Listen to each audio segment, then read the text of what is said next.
Tree wouldn't have ever known Brother Rush was a ghost if there hadn't been a little room in the house. The little room was no bigger than a walk-in closet. They couldn't get a bunk bed in the room, it was so small. She and Dab had rooms with big double beds. They weren't great large rooms, but they were very comfortable. She would never call the closet room a room. You wouldn't want to show it to somebody as a room. It was more like the end of a room, like an alcove made too small with a folding door across it to hide the mistake. Dab said once that the little room could be a walk-in closet. What did that mean? Tree didn't know. She had somehow missed that bit of knowledge. She couldn't get it that you could walk inside a closet to get your clothes out. Then you walked out of it again. It just didn't make any sense to her. The walk-in closet room was small. They stored stuff in it. They put what they didn't need there, or the things they would someday have fixed. "Mavai be having some extra time, and we gon' get that stuff fixed," Tree would say. There was a wide, round table in the little room. It held all kinds of things, a broken television, pieces of things, magazines from ages ago that no one had thrown away. Tree discovered coloring books that she had colored in when she was quite a small child. Now, when she had nothing to do, she would go in the room and have a relaxed look-see through some of the magazines.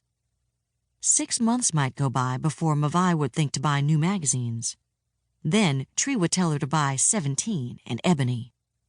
From 17, she found out how the best kind of girls were supposed to dress, act, and think. She read Ebony because it had lots of pictures, and she loved to see gorgeous-looking black folks doing well. The table was stacked with about everything you could think of: magazines, dusty comic books. There was the television, part of a chair, its soiled canvas seat ripped, half of a black telephone, a cardboard box of old tired-out shoes. Tree would handle her old shoes one time and marvel at how small they'd become, knowing they hadn't become small, but that was always the way she thought about them in relation to herself. They had become small.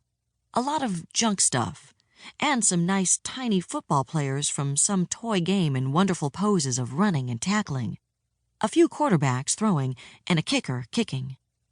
Some of the players had their faces and hands painted white, some were painted black. They had belonged to Dab at one time, probably. Who you belong to now? Tree wondered at them. She was fond of Tiny them. Likely she had played with them too. She felt she knew them, but she didn't remember. One day she and Dab had a mind to clean off the big round table in the little room. They did it one weekend, taking their time. It was done for her, so the table would be her play table and the room her playroom. She needed the private space better than her bedroom, different, because she had what was called a ream of white paper, more than 400 separate sheets, and she liked to draw. She could draw 2 to 6 pictures a day using the paper from the ream. Now she could draw at the table. She was careful of the amount of paper she used. Ream wouldn't last forever. Who knew when someone would remember to get her another? Mavai got it somewhere. Who knew what Saturday Ma would come home and be in the right mood for Tree to ask for more paper? One of the pictures she drew was for herself, alone, and the rest for whoever had to see what she was up to in the room. She didn't talk about her drawings. Who could she talk to about them? They weren't anything too special, just people and houses and trees, windows with curtains, lots of space, families.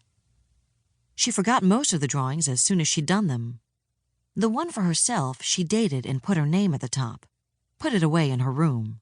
Didn't even think about it. But she had a record of many months of pictures. Sometimes Dab came in the little room. He would pull at his hair and his skin. He would be looking at everything in the house. When there was nothing left for him to see, he would come into the walk-in closet little room. He would look at it. This happened, too, when there were no girls in bed. Standing there looking all around at the stacks and stacks of junk, like he had lost something. Then he would actually feel the absence of something the way Tree did, as if the painful lack were a living, breathing force. So it was the two of them had cleaned off the table for her.